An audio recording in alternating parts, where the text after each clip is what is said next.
샬롬. 사자 소학 두 번째입니다.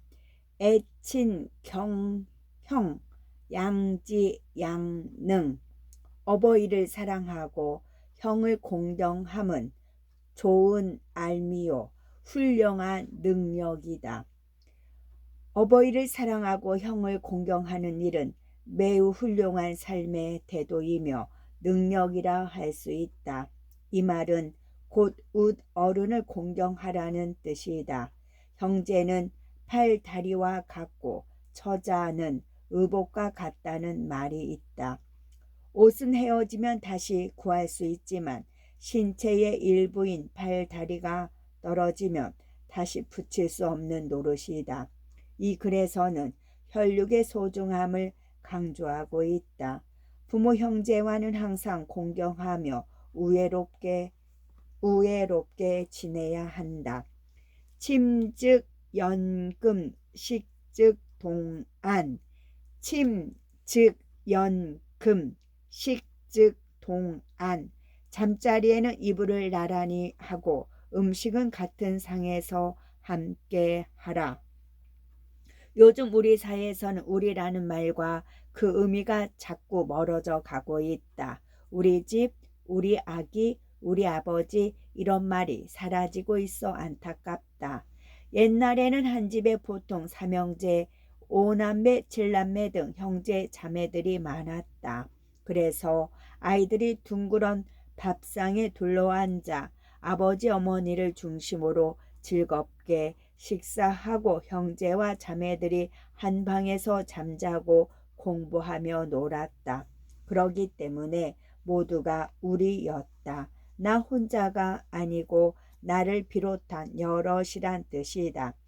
그 여러 형제들이 잠자리에서 이불을 함께 덮고 나란히 누워 자고 음식도 한 상에서 함께 먹었다.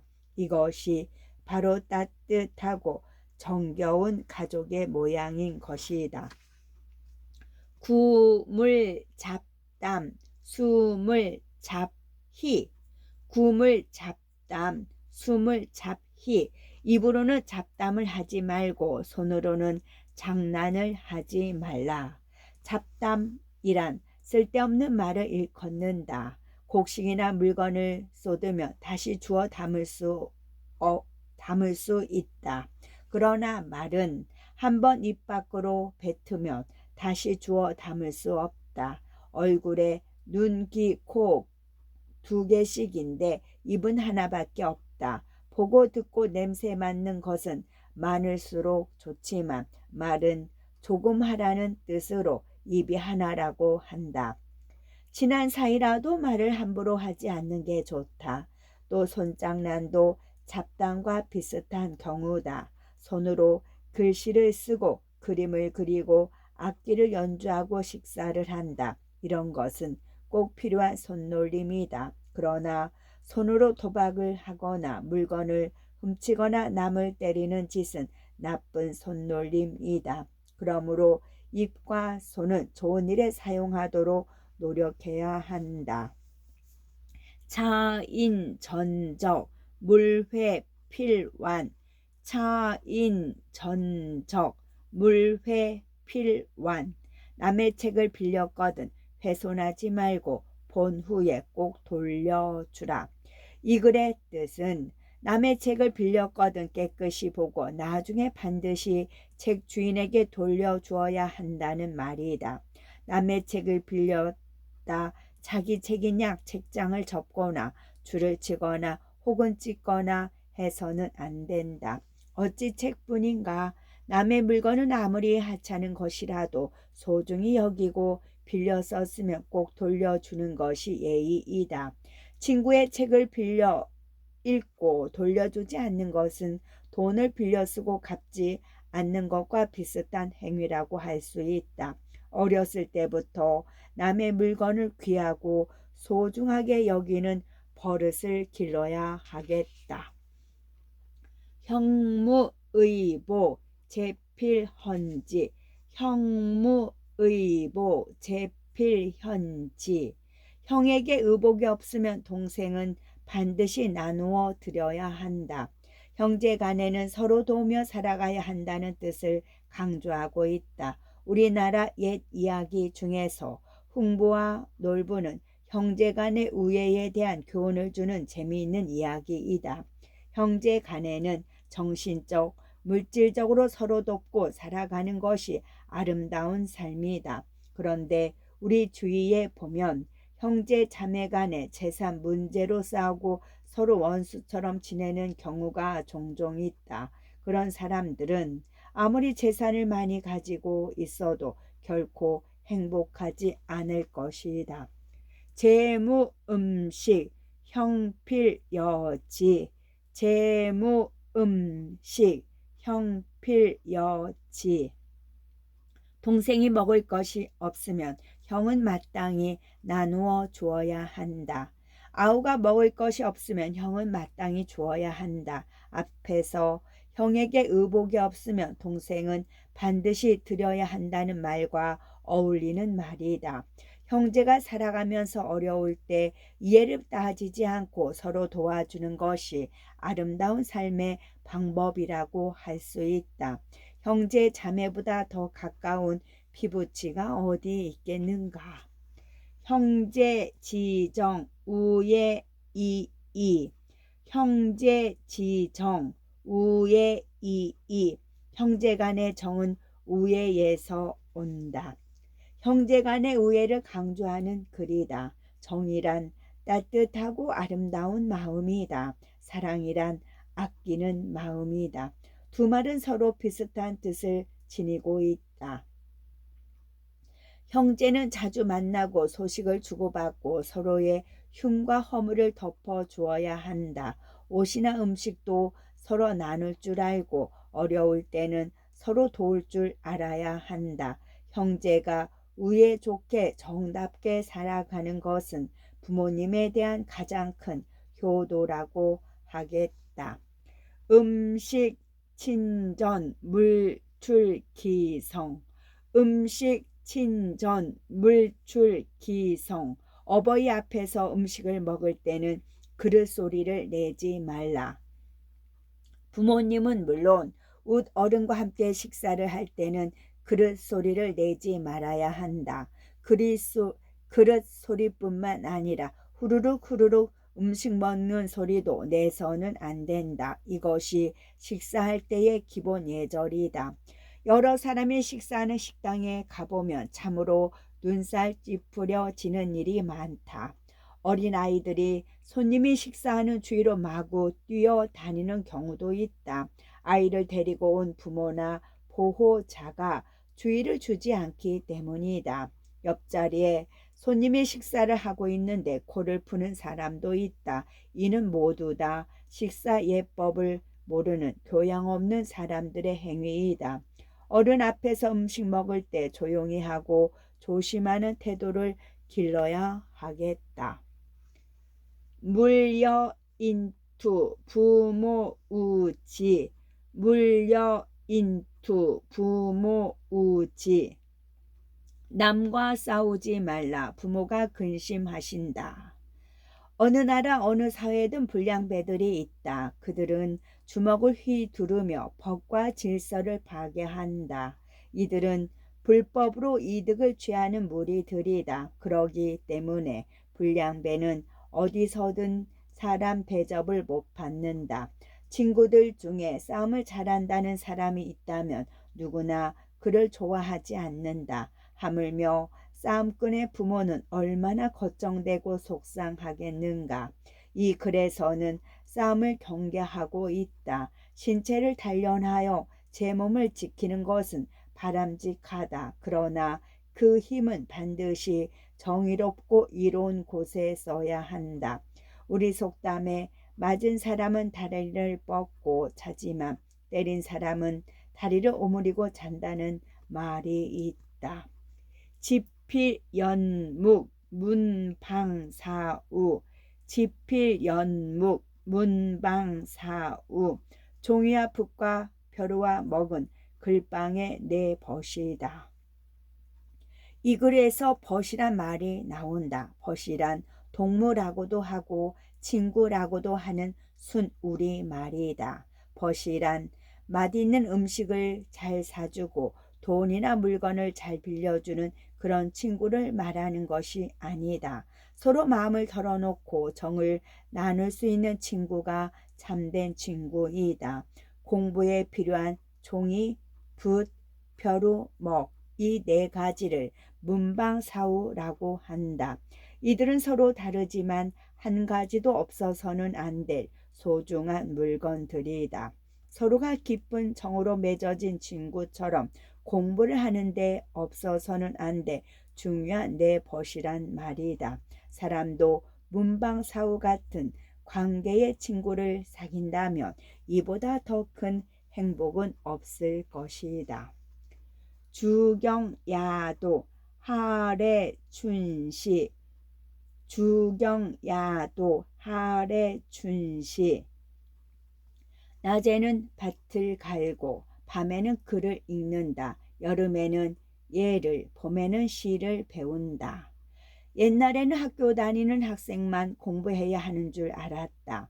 고등학교나 대학을 졸업하고 직장에 취직하면 한평생 맡겨진 일을 하였다.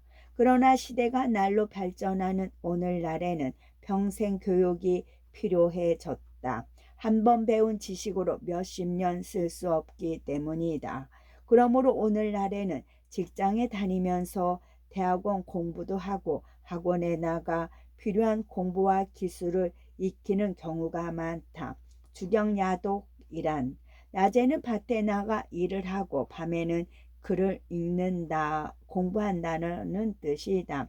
또 계절에 따라 여름에는 예기, 봄에는 시전을 배웠다고 했다. 그러니 배우는데 밤과 낮을 따지지 않고 봄, 여름 같은 계절을 따질 필요가 없다는 뜻이다.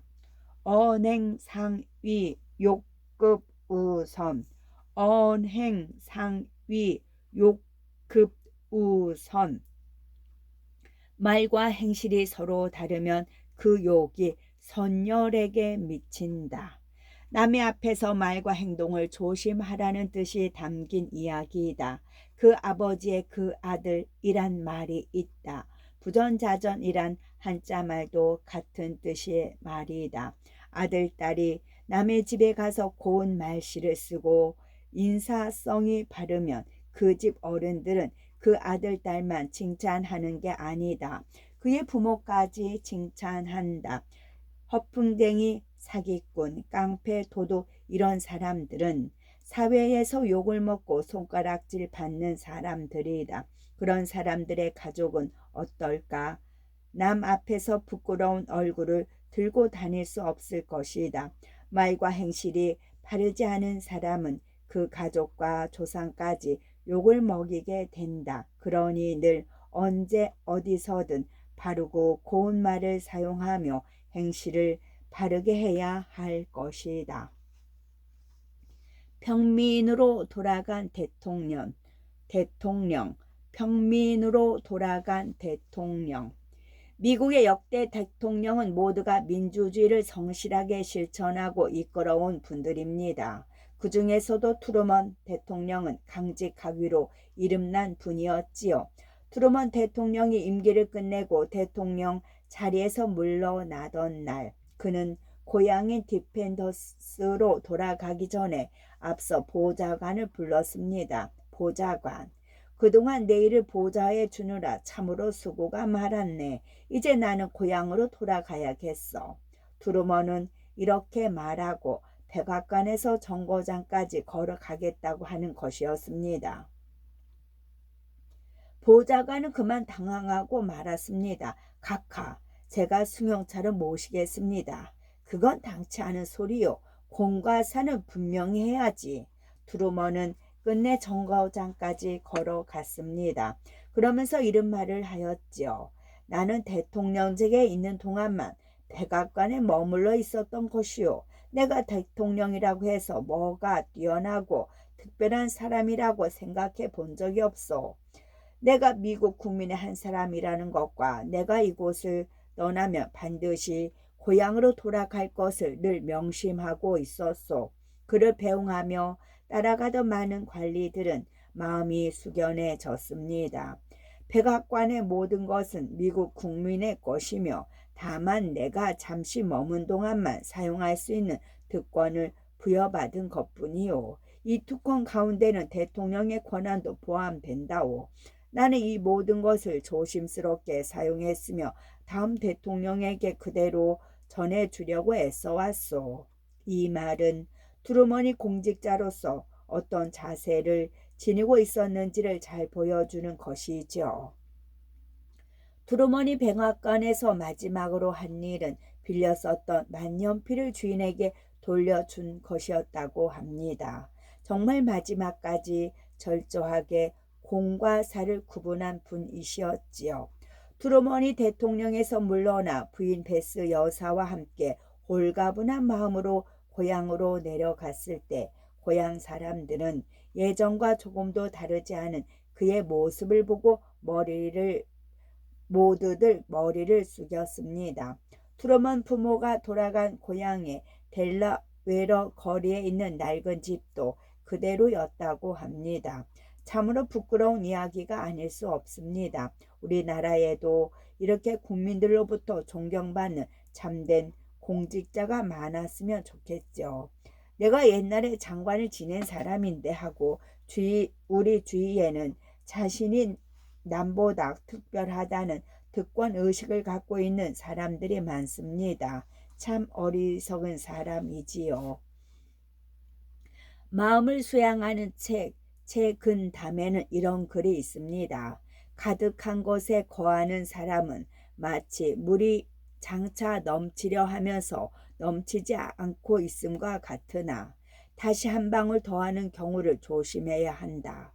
위급함에 처한 사람은 마치 나무가 장차 꺾이려 하나 아직 꺾이지 않고 있음과 같습니다. 그러니 다시 한번 더 꺾으려는 힘을 가하는 경우를 조심해야 합니다. 사람의 욕심은 한이 없습니다. 항상 조금 적은 것에 만족하면서 살아가는 게 행복을 누리는 지름길이라 하겠습니다. 공부에서 항상 1등을 하는 사람은 그 1등 자리에서 떨어질까봐 걱정을 하게 됩니다. 책은담의 이야기를 잘 새겨봅시다. 행불여언 욕급 우신 행불여언 욕급 우신 행실이 말과 같지 않으면 욕이 몸에 미친다. 이 말은 말과 행동이 같아야 한다는 뜻이다. 아버지 어머니 앞에서 큰 소리로 앞으로는 음식을 가리지 않고 골고루 먹겠습니다. 일기를 날마다 열심히 쓰겠습니다. 이런 약속을 해놓고 처음 며칠은 약속을 지키다가 나중에 흐지부지 넘어가 버리는 경우가 많다. 약속을 지키지 못할 때엔 처음부터 말을 하지 말아야 한다. 말과 행동이 같지 않으면 거짓말쟁이가 되고 만다. 남을 속이는 사기꾼들은 행실이 말과 다른 사람들이다. 이런 사람은 가정과 사회에서 신용을 얻지 못하는 불행한 사람이다. 폐하 죽을 죄를 졌습니다. 폐하 죽을 죄를 졌습니다.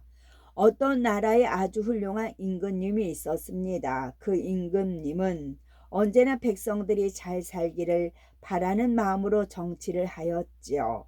어느 날 임금님이 백성들이 사는 모습을 살피려고 대궐 밖으로 나갔습니다. 임금님은 일부러 허름한 군복 차림을 하고 있었지요. 그러니 아무도 임금님이라는 걸 눈치채지 못했겠지요.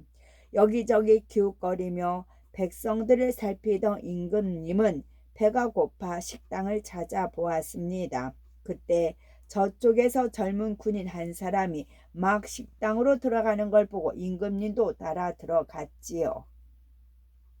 식당 안에는 손님들로 꽉 차 있었는데 마침 식탁 하나가 비어 군인과 임금님이 마주 앉게 되었습니다. 실례하겠습니다. 군인 같으시군요. 변장한 임금님이 군인에게 인사를 하였죠. 그러나 그 군인의 태도는 아주 거만스러웠습니다. 임금님은 호기심이 일어 말을 걸었습니다. 계급이 꽤 높으신 것 같은데 중사쯤 되시나요? 그보다 위. 그럼 상사이신가요? 그보다 위. 아, 소위님? 더 위. 그럼 주위? 그 위. 아, 대위시군요. 어흠. 군인은 대위였습니다. 대위는 큰 기침을 하며 어깨를 으쓱거렸지요. 이번엔 군인이 물었습니다. 자네도 군인인 것 같은데 하사인가? 좀 더 위지요. 그럼 중사, 상사, 그 위, 소위, 그 위, 그럼 중이구먼. 가소롭다는 듯이 의자에 비스듬히 기대 앉았던 군인이 똑바로 앉으며 다시 물었습니다. 그럼 대위요? 그 위? 아, 장군 각하. 군인의 얼굴이 새파랗게 질린 채 벌떡 일어섰습니다. 그보다 위, 아이쿠 폐하, 죽을 죄를 지었습니다. 큰 벌을 내려 주옵소서. 군인은 식탁 밑에 꿇어 엎드렸습니다. 끝.